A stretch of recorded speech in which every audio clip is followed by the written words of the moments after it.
Politics of Party, where we go behind the music, behind the trussing, behind the microphones and the iconic sets, behind the mind-blowing performances, behind the madness, to talk about what keeps the industry alive.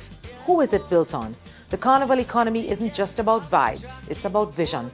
Join us as we unmask the industry in the politics of party. It's 4 years I suit in shoes, and she blushing back at me. But when I send my letter, she would send no answer. Welcome back. Another episode of the Politics of Party. You can check us out. Full episodes uploaded now on our YouTube channel, The Politics of Party. And you can get updates on Instagram and, of course, join the conversation on TikTok. Today, we have Samraj, Rikki Jaimungal as our guest. Welcome to the show. Thank you very much. Happy to be here. Thank you so much. So, the Politics of Party is expected to explore the intersections between your origins as an artist and a contributor to the Trinidad and Tobago music landscape, and well, now the global music landscape, and how it has impacted your life and how you see your contribution having impacted our society and our industry. So my first question to all of the guests has been, where and when did you start? I started in music in 1986. Just hanging out with my brother and friends in a bazaar in South Urupuch. South Urupuch, Dow Village? Yeah. That's where I'm from. Yeah. That is wild. Strange coincidence. Yeah. And, I wasn't in the music at the time. We just living life, enjoying, free, happy, go lucky. In the bazaar, there was a stage with an Indian orchestra. The name was Naya Andas. And they were playing, Indian songs, Bollywood songs, chutney songs. When it came to the calypsos of the day, suddenly there was no vocals. They were just playing instrumentals as the long ago bongo band used to play, the combo band used to play, So that immediately caught my attention. So I ventured a little closer to the stage, looking to see when the singer would appear or who's going to sing these songs. Mind you, those songs that they were playing are songs that in my head I know. For some strange reason, since I was small, I've been learning songs, ballads, pop songs, Indian songs, just learning and storing in the memory bank, So after one song, two songs, and they went to a break, I went up to the band leader and I said, "Solia, all you need a singer out." And he was like, "Yeah, we don't have anybody to sing the calypsos." I said, "Well, I know all them songs you're playing, Give me the mic." So you jump in just like that? Well, he wasn't that. That's adventurous. He was like, I hear what you're saying, but I had to talk to my father. But if you're serious, come up Tuesday for audition, learn 4 songs, what are you comfortable with, and come up 7 o'clock. He gave me the address of the band room and everything. And what was the name of the band? Naya Andas. Naya Andas. Yeah, Naya Andas. Funny thing is, this band, my elder brother used to play percussion with that band some years back. But I really didn't put. And what year was that? 1986. He would have been there, like maybe 1982, somewhere around there. So I went up promptly at 7 o'clock. They were already set up, ready to rehearse, and they said, "Well, they'll audition me." And it was like, "What key do you sing in?" I said, "Whatever. I don't even know what you're talking about. I'm not a musician. I don't know what I said." I just said to him, original Original key. Yeah. I said, "Wherever the song is, just play there. I'll sing it." And I did. At the time, David Rudder was, mashing up the place with Bahia Gale and the Hammer. So those were 2 songs that were like in my head. And I did a Baron and I did a Crazy. And when I was finished the 4 songs, the guy was like, "Can you start on Saturday?" And that was it. Right away I started with them as an apprentice, mind you. with no pay. Ah, so he was clever. Yeah. He decided to use your talent for free. For 6 months, Wow. no pay. I don't even know what it means to be an apprentice in music, but I can't play football and I can't play cricket with any degree of, well, let's put it, I can't make the village team. Right. You know, and this was something for me to keep, you know, out of trouble, keep busy, and this suddenly became something that maybe was in the back of my mind for a long time, suddenly just presented itself to me. So there I was, now in a band, an apprentice. So that was the start of your career. That was the start of it, yeah. I want to jump to this question a little earlier on in the show than I usually do. It's the forward question. Mhm. Who would you say is the person in your career that gave you your forward? Undoubtedly Errol Bali Ballantyne. Wow. That's a name we have not heard for a long time. I owe Errol Bali Ballantyne a lot in terms of, I was working in customs at the time. I was in charge of one of the sections in the administration department. And when I got transferred from Treasury to customs, my intention was to become a customs officer. I did everything in my power to get transferred. And I got there. And when I get there, to my surprise, sitting next to me is this famous Calypsonian. Wow. And I am now his supervisor. But I really can't talk to him. This is Bali. Yeah. You know, big song artist. It took me like about a month to talk to him about music. And when I did speak to him about it, he was like, but wait so long for? Why didn't talk to me the first day? I said, listen, I as far as I'm concerned, I am only supposed to hand you a file. Right. You do your work, make sure it's done, and give it back to me. That was it. But Bali was very instrumental in putting me on to Gregory Ballantyne. I didn't have a vehicle at the time. Bali had a Jeep, the Jeep breakdown. So I jumped in a maxi. And he would literally give me the Jeep and say, go and do what you have to do. Take the Jeep, go down south. Take the Jeep, go Barataria, go wherever you have to do, go and do it. Whoever you have to go and meet. I had the Jeep, the famous Jeep breakdown song. Yeah. Literally, there was nothing that he didn't share then. Information, his experience, advice, everything that you wanted to know about the business, he had it and he shared it. Printer, record company, pressing plant, you name it, right? So that's when we had vinyl, when we had to print and press records. Yes. We had a local pressing plant in Samraj, just around where's there, Chotu Trace or something, I think it is. I still seeing the guy who owned it there. Do you remember his name? I can't remember his name right now, but that was our local option for artists who couldn't afford to go Barbados and Jamaica and press in those foreign places. That was our go-to place in Samoa. The record is to come out thick like a biscuit, but, but it could play. It played. And it sounded good. It played, yeah. Yeah. Yeah, it was playing. So I would say Bali. He was your person. Oh, yeah. Is that, do you think that is responsible for what then became your love affair with soca? And your story is particularly interesting because your love affair with soca is also merged with another genre of music that is indigenous to Trinidad, and it's chutney. Yeah. And so you are known as the king of chutney soca. You are known as the king. You are the absolute king of this. But my love is my love is the culture of this country, and I consider myself a Calypsonian first. I'm not ashamed to say it. It's what I started. It's the avenue that I saw that that I could make something out of this thing, because I couldn't, honestly, nobody was going to hire me to sing Indian music. I don't have that Indian voice to sing Bollywood music, which if you were joining an Indian band back in the day, you had to sing Bollywood music. Right. And that would have been music in Hindi. In Hindi. And while I knew some of it, I really wasn't paying as much attention to it. But I knew all of Lionel Richie songs. I knew all the Bee Gees.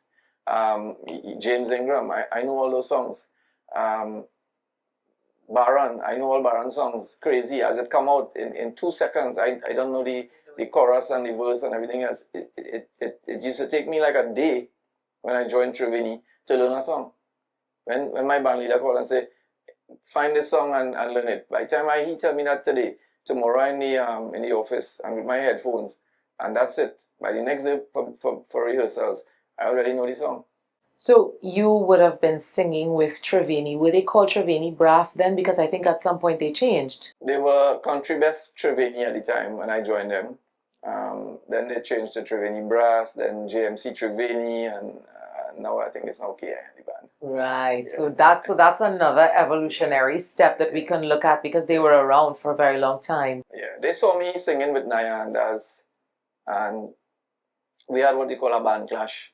Their band versus ours in a venue in South. And I came out dressed in full David Rudder. I ain't gonna lie, David Rudder Was your hero? Yeah, you know what I mean? I just, everything about David Rudder, I wanted to be. Talk to me about Chutney Soca. Mm-hmm. When did that happen in your head? Are you the person who switched that on? I wouldn't say so. I wouldn't say so. The first 6 years of my career, strictly soca music, calypso music, 88, 89, 90, 91, 92, 93, 94, 95, 96. And I've never stopped producing soca music, even though the highlights might have started to lean towards one side. If you check back my catalog of music, every year there's a soca song. It may not have become a hit, but I never sidelined that aspect of my life and my music. I try to straddle both of them. Fortunately or unfortunately, one was leaning heavy, another way, Yeah. And, but in 1996, two guys teamed up to form Chutney Soca, George Singh and Colin Talma. I knew Colin from going to school in Naps. We went to school at the same time. So you're a South boy. I'm a South boy, yeah. And Colin and George were good friends. They came up. Chutney was like really at its high point around that time. You look around Trinidad and Tobago, all you see is Chutney billboards all over the place. Who were the Chutney singers at the time? Back in them days, I think it was, Anand Yankaran, Budram Holas, Rasika Dindial, Drupati was in the fray already, Rakesh Yankaran, Sam Budram, Yusuf Khan, it's a lot of names. Ramraji Prabhu was hot. Those are names that we absolutely know as Trinis growing up on our music scene, which was so vibrant, because I think you would also have had Chutney growing. You would have also had the local pop that was growing. Yeah. That was what Carl Beaver Henderson and they were doing. They were growing a pop rock industry. And then, of course, you had Calypso. Firefly, who could forget? Fancy outfits. I mean, White Horse, Ajala, right? That track was amazing. So that these genres were growing up. And I think it's interesting because you're the first person on the show who has flagged the diversity of the Trinidad and Tobago music scene, where we have 3 separate genres indigenously being grown at the same time. One of them has now become supreme, and that is soca. But the others still live and exist. And so going back to Chutney Soca Monarch, let me hear that story about George Singh and Colin Talma. Now that you're jogging my memory, it would be unfair to leave out prior to George Singh and Colin Talma. I was like the Indian person doing soca. Right. I was the Indian person on all the billboards, doing the fetes and everything else. And there was one guy with a boat building place in Samoa called Sagittarius Boatyard. And this guy called me up and he said, I'm doing some Chutney events here and I would like you to appear. I said to him, well, I don't have any Chutney songs, And he said, I'm trying to change up things. because I'm doing these shows and it's the same artist over and over, and I'm just looking to bring somebody different. And you are the only person I see outside of the Indian circle of artists that doing something different that is being accepted mainstream. So come and sing your calypso. Let's take a pin right there. We're going to take a quick break on the politics of party. We're here with Rikki Jai today. We will be right back. Mama give me a Guinness and punching. Something and a gypsy. Back on the politics of party. Don't forget, full episodes are streaming now on our YouTube channel. You can also look at Instagram for updates and join the conversation on TikTok. So we're talking to Rikki Jai and we're getting deep into this story of how chutney soca became what it currently is today. I remember the guy's name. He had a nickname. They call him Papi. Papi. Yeah, so Papi called me up and he said, listen, if you don't know any Indian songs or any chutney songs, just come and sing your calypso. And I said to him, yeah, what? Describe to me what happens in these events, because I wasn't going to them at the time. And then he said, well, we have this stage. The sound system was a guy called Latif from Sawa. 2 Shaw columns on the side and mics plug up on stage and everybody sit down on the floor, what they call ground sarge. So all these singers would come with their harmonium, dolak, dantal, and sit down. I said, I can't sit down and sing, you know. I have never sat down and did what I have to do. I have to stand. And then I said, oh, what if I bring my own keyboardist and I do a live, you know, instead of singing off the record, because you want me to come and sing off my record. I said, but if I do that, then I could only sing, you know, like a couple of songs. And he said, no problem, bring your keyboard. So I took a guy who used to work with me, Ian Dore. I took Ian with me, and he had a Casio keyboard. And with that Casio keyboard, we went in there and we did a session of soca and chutney and everything else. And it totally flattened the place. So much so that the guy said, I want to book you for next week. So when he said that, I said, I want to bring a bass man and a guitar man now. Because we had a little 3-piece. And, you know, the guy's feeling, hey, you're going to leave us? Yeah, you're cutting a gig, you know.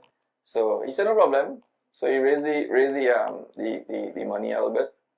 And, yeah, that would have been a time when there were no bands playing in chutney shows at the time. The chutney shows were really what you call ground sarge singers. Another promoter saw me with my band there and then booked me for another place on the highway called Highway Heaven or something.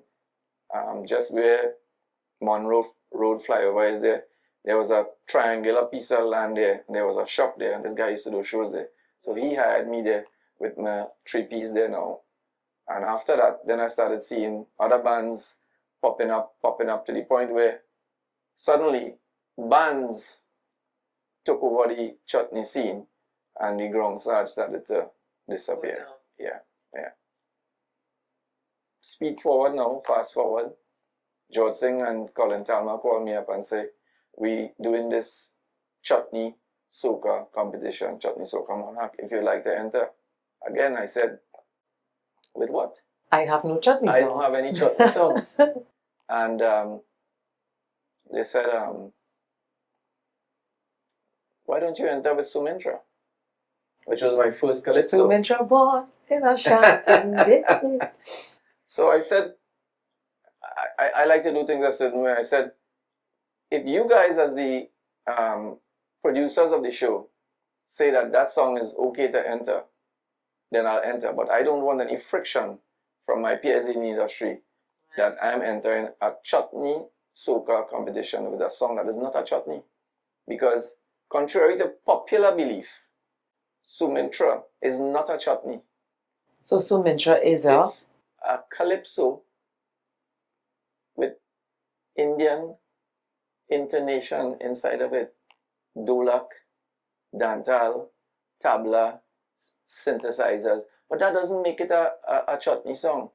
It's just a calypso that's fused with Indian music. That song and many other songs of that time from Baron, Sugar Hollows, Scrunter, and many others is what we would have referred to back then as Indian soca. Not chutney.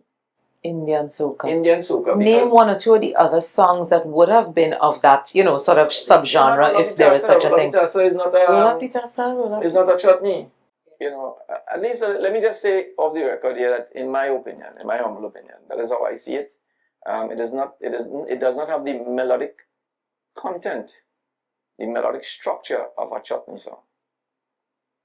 So it is Indian soca. So if you take Lionel Richie's All Night Long and you put a dolak, a dancehall, a harmonium on it, does it make that a chutney now?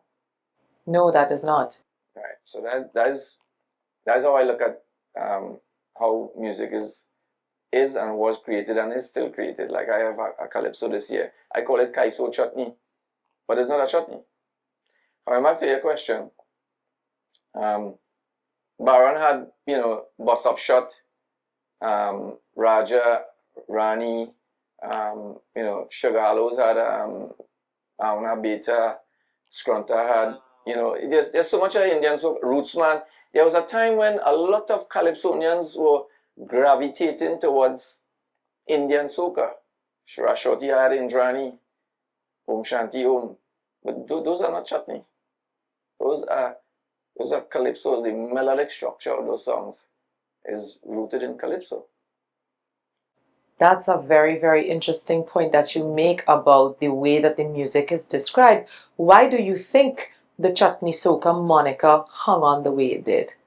I just tongue, I just tongue. And that's the politics. That's the politics of the And thing. that's the politics. Anything that come up the road with an Indian line in it or an Indian piece of music, I like that chutney, boy. Well, that chutney real bad, boy.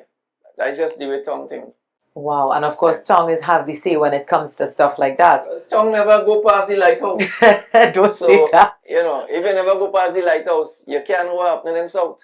Wow. Yeah. What about the atmosphere in the industry that you were functioning in? Because this was something new, it's something different. You had quite a rise to fame. I remember certainly Sumintra was a very, very, very big track. Do you think that as an Indian soca artist, you were welcomed, an Indian calypso artist, because it's Indian calypso we're talking about, that's correct? Yeah. In terms of how we describe it, so it's Indian soca and Indian calypso. Do you think you were accepted? Of course. I could safely say that in my 38 years of being in Trinidad and Tobago, in this musical, that's how long I'm in this business now, close to 38 years. All I have gotten from Trinidad and Tobago and the region and the world is love. I have seen race rear its ugly head at me. I have seen discrimination rear its ugly head at me. But here I am today.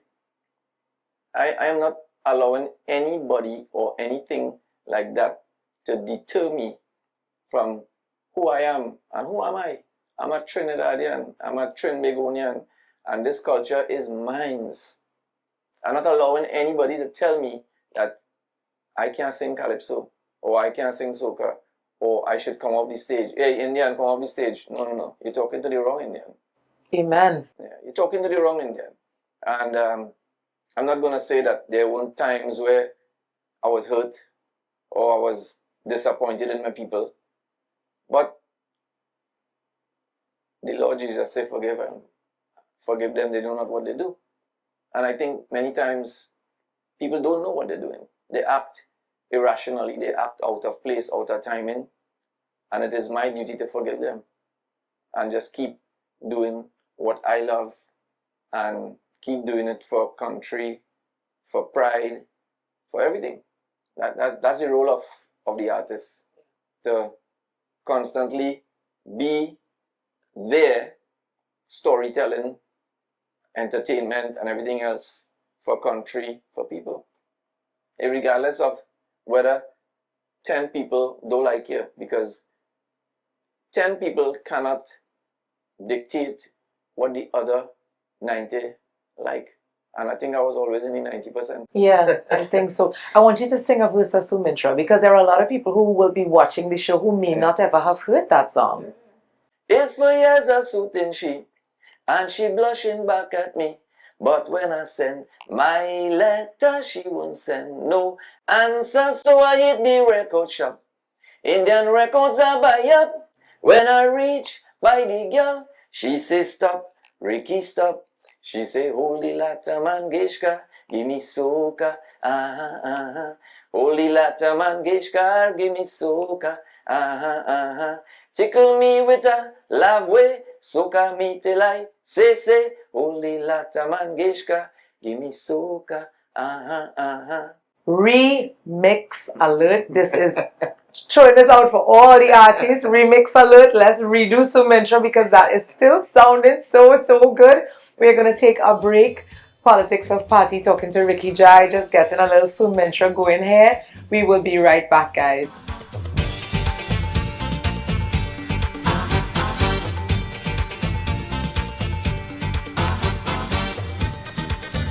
Back to you, Rikki Jai. Wow, that was just such an interesting segue into the history of the music. So you have performed now in every single competition that there is. Yes. And you are performing again this year, 2025. You are one of Yes, you're one of the finalists in this year's Chutney Sukamona competition. And that competition has endured. And I know that there's some, dialogue in the environment about whether or not the competition element of the music landscape has value. What is your thought on that? You see my t-shirt? I see in it. Make Chutney great again. Check that out, everybody. You designed this t-shirt yourself. Of course. Make Chutney great again. Yeah, you understand? You come to a certain point in time in your life and, you're being successful and you're winning and things are going great for you. And then there's haters out there. And haters start going up on social media and start crying you down. Like I see people crying down Marshall Montano all the time for the wrong reasons. And, when I speak to Marshall, he's a Rikki, people hate me anyway. They love me. They want to be me. And that is why he is, and I use him in a lot of my conversations with other artists too. That is why he is who he is, because detractors are not in his environment. Unfortunately for me, I allowed detractors to get the better of me, and I kind of took a break and went on to do other things. Musically, I've been off the scene. I haven't been on the scene 100% in terms of what I'm creating, what I'm writing, the depth of time that I would spend in the studio and that sort of thing. I was on to other things, business, growing children up, and sometimes that is needed. As an artist, you see a lot of international acts come off the stage, and their main reason for doing it is because they want time with their kids. Yeah. They want time with their husbands or their wives or their mother or father, whatever it is. They want the things that people take for granted. Stars want that back. Celebrities want that back. We want to go and spend our Christmas with our family too. Yeah. And I realize now that the artists particularly, and this is something else that we will talk about, the artists in Trinidad and Tobago are fueled by this very intense seasonality of our industry, and it means that inside of a short period of time you have to produce. It is. And so the seasonality, I think, and I just want to stick a pen, the seasonality gives you the opportunity to concentrate your efforts in an intensely competitive environment so that you have to do very, very well. And if you haven't done exceptionally well, you are out of the game. Mm-hmm. So what it does is it builds them up in terms of capacity and stamina. But on the back end of that, you also have regular burnout. And this constant flux, because I talk to the artists a lot, there's a constant flux of confidence in all of them, because if you don't have a good song this year, you're done, you're finished. And so we going back to the competition part again. You seem to have Yeah. been able to ride that wave elegantly throughout your career. Come in, come out, still do well. You're back on the scene this year with a new song. Yeah, I'm back in everything. I released a groovy soca called For the Fallen, which kind of covers, we losing people, and the message in that song was to not just wait for people to be lost, but to give them the love, give them the flowers while they're living. So, when you go to a wake, when they crack the seal, they usually sprinkle something. Yeah. My message in that song was, don't wait for the wake now. When you see somebody you like and you love, sprinkle it while you're living now. Yeah. Give them the love and tell somebody that, hey, I really love you, It could be a man, it could be a woman. You have brethren that you really care for. If they're dead in the morning, you're gonna cry. That's love. Don't feel that telling somebody you love them is not being a man then. Love is beyond man or woman or whatever. Love is, hey, he's my partner. I check for you. I love you, boy. Or I love you, girl. Whatever it is. Be that person then. And express that love now. And then I have a power soca that says the place to be is Trinidad and Tobago. Yeah, we need to hear that some more. We need to hear that some more. Well, I am quite accustomed with the politics of party and the politics of radio and everything else. And when people see a song come from Rikki Jai or other artists in my age bracket, I know what happens.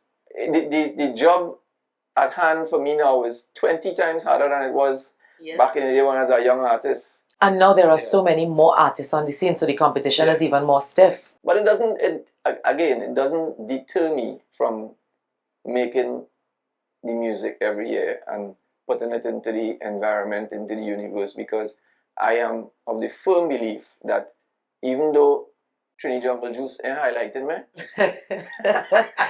somebody's getting stones thrown at them. Nah, big up my boy there, man. I just threw it at him. But I am of the firm belief that a good song is a good song. Yeah. And a good song will always gravitate to the ears of a good DJ and gravitate to the ears of the people who out there who like good music. And it could just be that, you know what, I'm making a good song that they like yet. But I'm not going to stop. I'm going to keep going until I bring the next Larry Fett, or I keep it pumping, or show me emotion, or I wine on a bumsy, or when I jump on, or barman, or motor, or anything else. I come in at you. Yeah. That brings me to a very important question. What is your favorite song that you have ever performed? What is your favorite performance of all time? What's one of the best songs you've ever written? I can't remember what I ate for breakfast this morning, right? No, man, you have to go back. You have to go and write it down. You're trying to get in my head for 30-something years of performances, places, people. That's a hard one. I could probably tell you off the top of my head, there's a couple of songs in my repertoire that it's a happy song to always sing. Sumintra being one of them, Motor being one of them, and Lewi Fett being another one of them. It's those three songs. It lights me up inside. I feel energy and a joy when I sing these songs. From a soca perspective, I don't know if I'll ever get the next song like Lewi Fett. I just, that it may not have gotten the amount of love and attention it probably should have, but that's all right. It's how it makes me feel. Motor, well, I wish I could write 10 more songs like that, yes. I mean, up until a song was released in 2005, and up until to this day, it's still a staple in every Indian wedding, party, reception, wherever. Artists could only hope for, to have a repeat and get it, but I'm working on it. Well, you have a lot of people in this space now writing all kinds of amazing music. Lots of young people who understand, musicology and how to use that language to relate to people. So tell me, what is your favorite performance that you've ever done? Again, there will not ever be a one favorite. The Apollo last year was phenomenal. We were showcasing Calypso to the world. So, Marshall and Tuko put together a fantastic cast of Calypsonians, and I was lucky to be included, privileged, humbled to be included in that cast of entertainers, and it was a wow. Dimash Gra 2001, I had a run that year. I entered 6 competitions and win 4. So that year is going to be forever in my mind. What was your big song that year? I had, that year I had a song called When I Jump On. I was on the Barnyard Rhythm with Bungie. So that was my big soca song. I made Soca Monarch finals with that. I think I came 7th. But I had 2 really, really great calypsos. One called Identity and one called A Good Father. And don't ask me to sing it because it's too far back to remember. I was just about to ask you to sing it. But those 2 songs, I was able to win the Unattached Calypso Monarch, South Calypso Monarch, Young King of Calypso, and make the Marshall finals. Wow. All in 1 year. So you have quite a few competition titles under your belt. About 16 or 17, somewhere around. So my last question today, I'm going to go back to something that we didn't get a chance to cover earlier. What is your view on the competition element of the music landscape? Life is a competition, We're all competing every day. You're competing to get this program on air. This guy is competing to get a job as a cameraman because they have another guy studying the craft right now. Andre have competition from other websites that want to follow him and emulate him. Life is competition, so I don't see anything wrong with competition. And our culture is what it is. It is going to be very difficult to tell all these steel bands in Trinidad and Tobago, hey, we have no competition, we have no panorama this year, Where's the fun in that? Yeah. It's going to be difficult to tell all these mass creators, these people who create these king and queen of carnival costumes. Sorry, folks, we're going to have a display this year. No contest. There's nobody's going to create. So, we have to recognize that while it may be bad in one way, it is what it is. We are a land of competitiveness. Calypso, chutney, soca, mass, steel pan, politics, whatever it is competition left, right, and center. So let's deal with it. And we're here for it. We're here for We're here for all of it. Thank you so much, Rikki Jai, for joining us today on the Politics of Party. My pleasure. We wish you luck.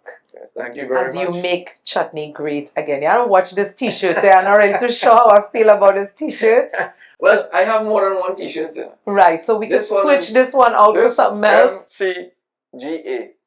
Also, I'm in the Calypso tent, so when I'm in the tent, I have one that says, make Calypso great again. So that's what we're talking about. On the road, I have one that says, make Carnival great again.